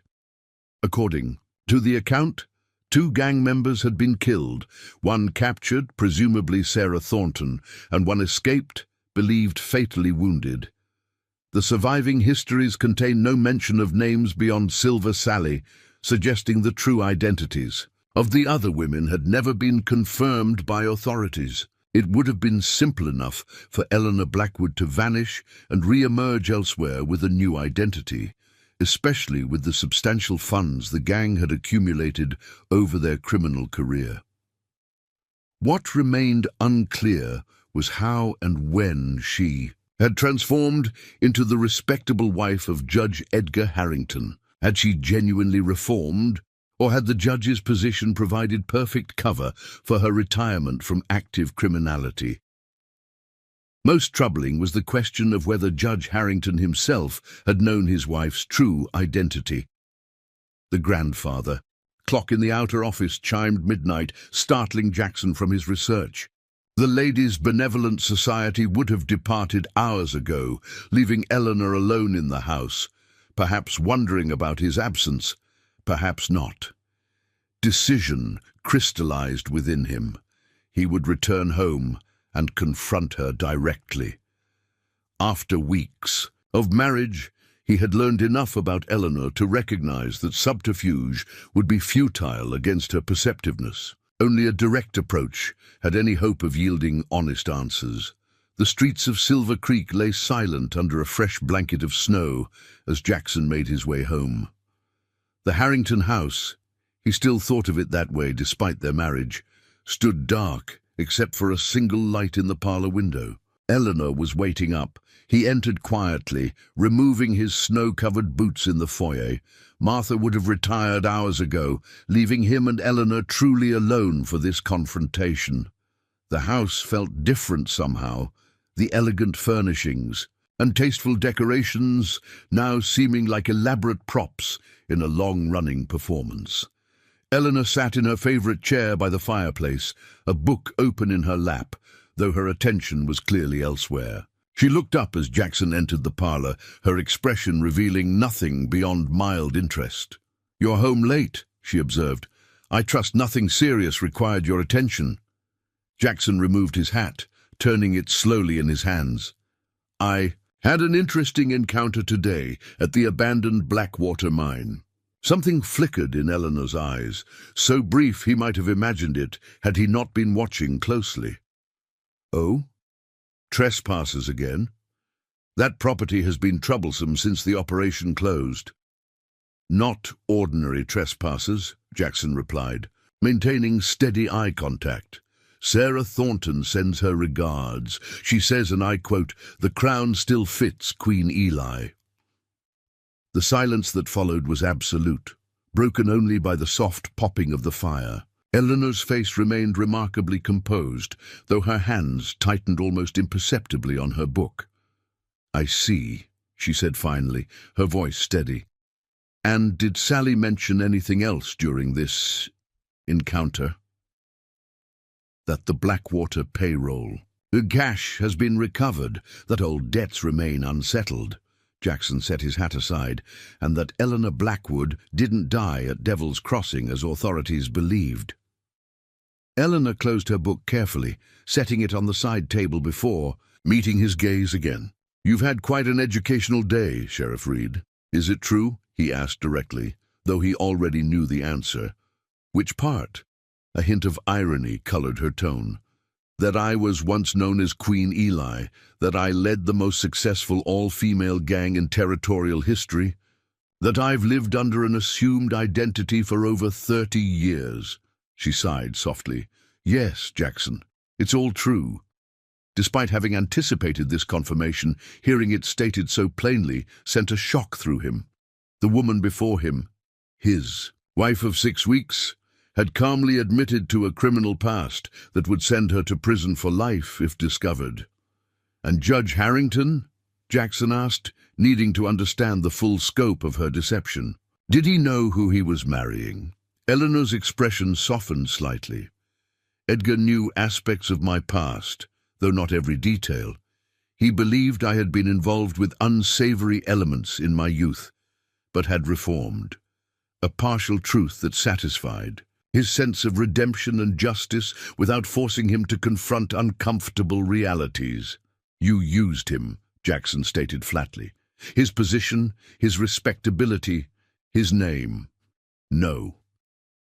For the first time, genuine emotion flashed across Eleanor's features. I respected Edgar deeply. Our marriage may have begun as strategic convenience on my part, but it evolved into genuine partnership. She met Jackson's accusatory stare unflinchingly. Much as I suspect our arrangement might have, given time. The parallel was uncomfortably accurate. Jackson pushed it aside, focusing on more immediate concerns. Sarah Thornton escaped prison less than a month after our wedding. A coincidence? Hardly, Eleanor acknowledged. I arranged her release when it became clear I would need allies against certain threats developing in Silver Creek. Whitman and Abernathy, Jackson concluded, pieces falling into place. Their efforts to force you off the council and gain control of your properties, they discovered something about your past. Not precisely, Eleanor replied. They have no knowledge of Queen Eli or the Silver Raiders. What they discovered was an opportunity for blackmail, of a different sort. She rose from her chair with the careful dignity that had always characterized her movements. What do you know about Judge Harrington's death, Jackson? The sudden change of subject caught him off guard. Only that he passed away last year, natural causes, I assumed. The official determination, yes. Eleanor moved to the fireplace, extending her hands toward the dying flames. Edgar suffered from a heart condition in his later years. His death was not unexpected, nor particularly suspicious given his age and health. A cold certainty formed in Jackson's mind. But it wasn't natural. Eleanor turned to face him, her expression unreadable in the flickering light. Edgar discovered certain documents in my possession. Letters that revealed more of my past than I had shared with him. His sense of justice was absolute, unwavering. He declared his intention to turn the evidence over to authorities, regardless of our years together. You killed him, Jackson stated, the words hanging heavily between them. I administered a natural compound that mimics heart failure, Eleanor corrected, her clinical description more chilling than any emotional confession. It was painless. He simply went to sleep and didn't wake up. Jackson's hand moved instinctively toward his gun before he caught himself. The woman before him had just confessed to murder, the premeditated killing of a respected judge. Yet his reaction was tempered by complex emotions he couldn't immediately identify. Whitman and Abernathy suspect this truth, Eleanor continued, seemingly untroubled by his aborted movement. They have no proof, but George's brother was Edgar's physician. He noticed certain inconsistencies in the symptoms, but couldn't substantiate his concerns sufficient for an official investigation. So they've been pressuring you, threatening exposure unless you give them what they want. Jackson completed the picture, understanding now why Eleanor had reached out to her former criminal associate. Precisely. Eleanor resumed her seat, maintaining the appearance of a civilized conversation despite the extraordinary revelations. I needed resources beyond those I could access through legal channels. Sarah held the key to funds we had secured decades ago, insurance against exactly this type of situation. Jackson paced the room, struggling to reconcile his duty as a lawman with the reality of his current entanglement. I should arrest you, he said finally, for murder, at minimum. Likely for dozens of other crimes, if I investigated thoroughly. You should, Eleanor agreed calmly, yet I suspect you won't. Why wouldn't I? Because of Timothy, she replied simply. His treatment requires consistent financial support that would end with my arrest. Because of the scandal that would engulf you as the husband who unknowingly married an outlaw queen. And because, despite everything, I believe you've come to respect me, perhaps even care for me in some complicated fashion. The assessment was disturbingly accurate. In just 6 weeks, Eleanor had become far more than a convenient financial arrangement to Jackson. Their evening conversations, her sharp intelligence, her unexpected kindnesses, all had created a bond he hadn't anticipated and now found difficult to sever despite the criminal revelations. What happens now? He asked, the question encompassing far more than he could articulate. Eleanor regarded him thoughtfully. That depends entirely on you, Jackson. You hold my fate in your hands, my freedom, my life in Silver Creek, everything I've built over 30 years. And if I choose to remain silent, to continue our arrangement despite knowing the truth, then nothing changes outwardly, she said. I remain your wife. Timothy continues receiving the best medical care available. You maintain your position as sheriff. Life proceeds as it has these past weeks. Except that I know my wife is a murderer and notorious outlaw, Jackson pointed out bitterly. Eleanor's expression remained composed, though something vulnerable flickered briefly in her eyes. I haven't always been proud of my choices, Jackson, but I've never been ashamed of surviving. Every action I've taken, from the first bank we robbed to Edgar's death, was necessary for my continued existence in a world that offers women few paths to genuine independence. That doesn't justify murder, Jackson insisted. No, she acknowledged, but it contextualizes it. I didn't kill Edgar out of malice or greed. I killed him because the alternative was the destruction of everything I had built, everything I had become. The fire had died to embers, casting the room in shadow that seemed appropriate to their dark conversation. Jackson found himself at a moral crossroads, unlike any he had faced in his career, torn between duty, compassion, practical necessity, and emotions he couldn't fully identify. I need time, he said finally. This is too much to process. Tonight. Of course, Eleanor agreed, though I should mention that Sarah's escape has likely increased scrutiny throughout the territory. Decisions may be required sooner than either of us might wish. Jackson moved toward the door, needing distance to think clearly. I'll sleep at the office tonight. As you prefer. Eleanor's voice betrayed no emotion, though her eyes followed him with an intensity that suggested this conversation held significance. Beyond even the staggering revelations it contained, at the parlor doorway, Jackson paused. One last question. Did you marry me solely as protection against Whitman and Abernathy's suspicions? Was that the only reason?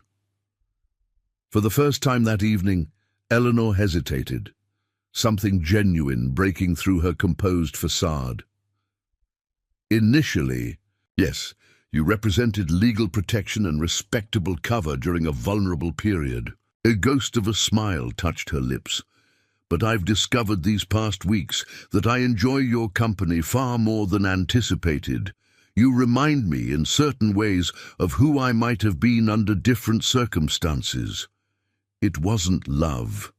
Nothing so simple or conventional, but the admission contained an honesty that Jackson found himself valuing despite everything. With a brief nod, he left the parlor and the house that had briefly felt like home, stepping back into the cold night with a mind full of impossible choices and a heart heavier than the snow-laden clouds above Silver Creek.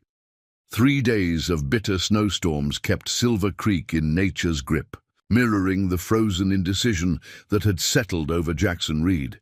He had maintained his distance from Eleanor, sleeping at the sheriff's office and patrolling the town with mechanical efficiency, while his mind churned with impossible choices.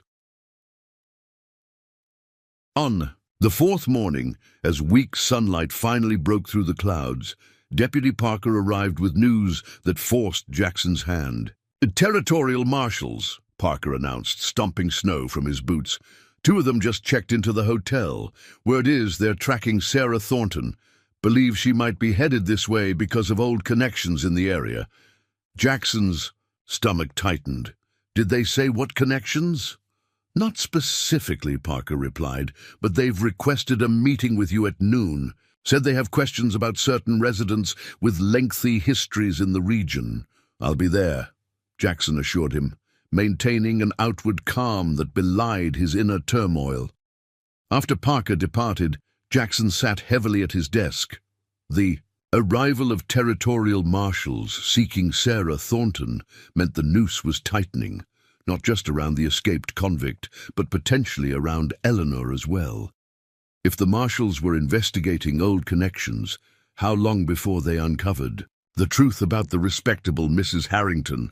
A decision could no longer be postponed. By noon, he would either stand with the law that had defined his life's purpose, or with the woman whose complicated truth had upended his moral certainties. The soft click of the office door interrupted his thoughts. Eleanor stood in the entrance, dignified despite the patches of snow melting on her heavy cloak. Her face betrayed no emotion, though the shadows beneath her eyes suggested sleepless nights that matched his own. "Martha said territorial marshals have arrived," she stated without preamble. "Hunting Sarah, I presume." Jackson nodded. "They want to meet at noon. They're asking about certain residents with lengthy histories in the region." "I see." Eleanor removed her gloves with deliberate care. "Then time has run out for ambivalence. You must decide where you stand, Sheriff Reed." The formal address stung more than he expected. "It's not that simple." "It never is," she acknowledged, her voice softening slightly. "But decisions rarely become easier with delay." She approached his desk, placing a small envelope before him. "I've made arrangements for Timothy's care regardless of what happens. This document ensures the sanitarium will receive payments for the next 5 years, funded through accounts not connected to my name." The gesture, practical yet unexpectedly selfless, caught Jackson off guard. "Why would you do this?" "Because your nephew is innocent in all this," Eleanor replied simply. "As are you in your way. My choices should not result in his suffering." She turned to leave, then paused. "For what it's worth, these weeks with you have been among the most honest of my life." Ironic, considering the deception at their foundation. The door closed behind her before Jackson could respond. He stared at the envelope, understanding its significance. Eleanor had just removed his primary reason for protecting her. Timothy's care was now secured regardless of Eleanor's fate, freeing Jackson to make his decision based on other considerations. Entirely, at precisely noon, Jackson entered the hotel dining room where the territorial marshals awaited. Marshal James Calloway was a veteran lawman Jackson had encountered years earlier during his time in Missouri. Hard-nosed, but fair-minded. His companion, Marshal Thomas Webb, was younger and visibly eager to make his reputation on a high profile. "Capture. Sheriff Reed," Calloway greeted him. "Appreciate your time. Coffee?" Jackson accepted the cup offered, taking a seat across from the marshals. "I understand you're tracking Sarah Thornton." "Among others," Webb interjected. "We have reason to believe Thornton didn't act alone in her escape. Evidence suggests accomplices both inside and outside the prison, including financial transactions originating from this region," Calloway added, watching Jackson carefully. "Substantial sums that might connect to Thornton's former associates." Jackson maintained a neutral expression. "Silver Creek is primarily a mining community. Substantial financial transactions occur regularly." "True enough," Calloway acknowledged. "But these particular transactions have interesting timing, coinciding with both Thornton's escape and certain unusual activities we've been monitoring." Webb leaned forward eagerly. "We believe one of Thornton's former gang members, possibly the unidentified fourth member of the Silver Raiders who disappeared after Devil's Crossing, may be living in this area under an assumed identity. The direction of their investigation confirmed Jackson's fears. They were already on Eleanor's trail, though they didn't yet know exactly where it led. "That's quite a theory," Jackson commented. "The Silver Raiders were active 30 years ago. Any survivor would be elderly by now." "Like Judge Harrington's widow?" Webb suggested, watching for Jackson's reaction. "We understand you recently married her, Sheriff. Unusual match by local accounts." The direct reference to Eleanor sent a chill through Jackson, though he maintained his composure. "Mrs. Reed is a respected member of this community. Judge Harrington was Silver Creek's most prominent citizen for decades." "No one's suggesting otherwise," Calloway said, shooting a warning glance at his eager partner. "We're simply pursuing all possible connections to Thornton's escape. Standard procedure." The conversation continued for another half hour, the marshals probing for information, while Jackson provided carefully neutral responses.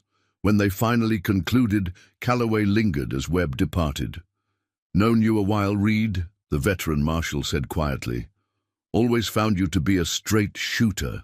So let me offer some unofficial advice. If you know something about this situation, now's the time to share it. Once we start turning over rocks officially, anyone caught concealing information becomes part of the problem." Jackson met the older lawman's gaze directly. "I understand your position, Marshal. I hope you understand mine as a local sheriff with responsibilities to this community." Calloway studied him for a long moment, then nodded slightly. "We'll be conducting interviews throughout town over the next few days, starting with the bank and council members." The warning was clear. The marshals would soon be speaking with Whitman and Abernathy, who already harbored suspicions about Eleanor. The clock was ticking faster than Jackson had anticipated. He returned to his office to find a letter waiting, another update from Catherine about Timothy's improving condition. The sanitarium doctors now spoke optimistically about a full recovery, attributing the turnaround to the specialized treatments Eleanor's funds had made possible. "Timothy asks about you and your new wife daily," Catherine wrote. "He has created quite the heroic narrative about his Uncle Jackson and Aunt Eleanor, imagining her as some frontier queen who rescued you both from desperate circumstances. Children's fancies are remarkable, aren't they?" The innocent description hit Jackson with unexpected force. A frontier queen. If only Catherine knew how accidentally accurate Timothy's childish imagination had proven. As dusk settled over Silver Creek, Jackson made his decision. He had spent his entire adult life upholding the law, believing in its fundamental fairness, despite occasional imperfections. Yet Eleanor's situation challenged this bedrock belief. Was justice truly served by exposing and punishing a 77-year-old woman for crimes committed decades ago? By destroying the life she had built, the good she had done in Silver Creek alongside her darker deeds? And what of Timothy's life, saved through means that originated in those long-ago robberies? What justice balanced a child's future against crimes of the distant past? Jackson locked the sheriff's office and walked through the snow-covered streets toward the Harrington house, toward home. Eleanor sat in the parlor as she had 3 nights earlier, though this time no book rested in her lap. She simply waited, her face composed yet vulnerable in a way he had never seen before. "The marshals will be interviewing council members tomorrow," he said without preamble. "Whitman and Abernathy won't hesitate to share their suspicions." Eleanor nodded, accepting. "The news with characteristic dignity. Then my time in Silver Creek is ending. I've made preparations, documents transferring property, funds arranged for discreet departure." "Our marriage?" Jackson asked, the question encompassing far more than legal status. "Can be annulled or dissolved once I'm gone," she replied steadily. "Your reputation need not suffer permanently for association with me." Jackson moved to the window, watching snowflakes begin to fall again in the gathering darkness. What if there were another option? One that didn't involve your disappearance or disgrace. Eleanor's expression revealed cautious interest. I'm listening. Whitman and Abernathy's suspicions focus on Judge Harrington's death, not your earlier identity, Jackson said, turning to face her. If evidence emerged implicating someone else in questionable circumstances surrounding his passing, someone who has since left the territory, their leverage would evaporate. Understanding dawned in Eleanor's eyes. You're suggesting we create an alternative explanation for any irregularities in Edgar's death. A dying confession, perhaps, from a former associate of the judge who harbored resentment. Jackson held her gaze steadily. I know my duty as sheriff, Eleanor, but I also know that justice and law aren't always perfect companions, a perspective I believe I learned from you.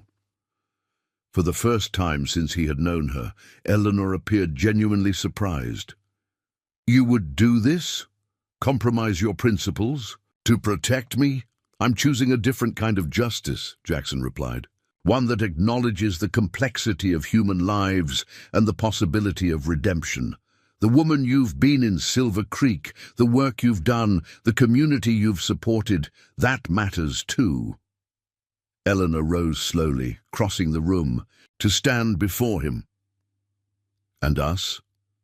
This marriage of convenience that has become something neither of us anticipated. Jackson took her hands, smaller than his, yet strong with age and experience. I don't know what to call what's between us.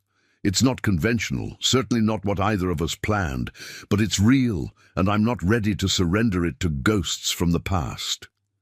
Outside, the snow fell more heavily, creating a cocoon of white that seemed to separate their home from the world beyond.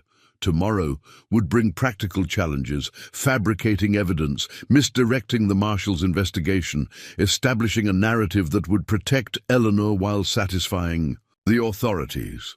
But tonight, in the quiet of their shared home, Jackson Reed, lawman and protector, made peace with his choice. The notorious outlaw queen and the principled sheriff had found unexpected common ground in their commitment to a justice more nuanced than either had once believed possible.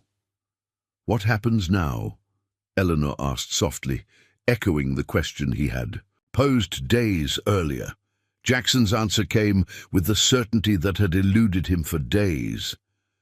Now we write our own ending, one that honors both justice and mercy.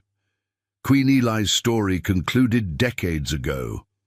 It's Eleanor Reed's future that concerns me now. As they stood together in the gathering darkness, the unlikely couple faced an uncertain future with the shared strength of their complicated past. The truth of who they had been remained unchanged, but the truth of who they might become together. That story was still being written one day at a time in the snow-covered frontier town that had brought them together against all odds. Spring came early to Silver Creek that year, melting snow into rushing streams and coaxing green shoots from the thawing earth. The territorial marshals had long since departed, their investigation into Sarah Thornton's connections yielding nothing but a convenient scapegoat for the questions surrounding Judge Harrington's death. A former clerk with alleged grievances, who had conveniently died in a mining accident months earlier. On the wide porch of what the town now called the Reed House, Eleanor sat watching butterflies dance among the first flowers of her garden. Beside her, Jackson read aloud from a letter bearing Catherine's delicate handwriting. Timothy's doctors have declared his recovery nothing short of miraculous. We plan to visit you both this summer, as he insists on meeting the aunt who saved his life. I must admit my own curiosity about the woman who has brought such unexpected happiness to my brother's life. Eleanor smiled, a genuine expression that transformed her features. Family visits? How wonderfully conventional. Jackson folded, the letter his own smile reflecting hers. Conventional seems an inadequate description for any aspect of our lives. Perhaps, she agreed. Yet here we are, sheriff and council member, respected citizens of a growing community. Who would have imagined such an outcome when you arrived? In Silver Creek with nothing but a tarnished badge and empty pockets? Or when you orchestrated our marriage as protection against blackmailers? Jackson countered wryly. Eleanor's laughter rang across the garden, the unguarded sound of a woman who had finally, after decades of caution, found a place where truth and security coexisted. We make an unlikely pair, Sheriff Reed. The unlikeliest, he agreed, taking her hand in his. Queen Eli and her lawman husband. Together they watched the spring butterflies, these two people who had journeyed through darkness to find unexpected light in each other's company. The outlaw queen's crown had been set aside, the broke sheriff's fortunes restored, not through gold, but through the richer currency of second chances and redemption hard won. In Silver Creek, their story was just beginning. Up next, you've got two more standout stories right on your screen. If this one hit the mark, you won't want to pass these up. Just click and check them out. And don't forget to like, subscribe, and turn on the notification bell so you don't miss any upload. From us,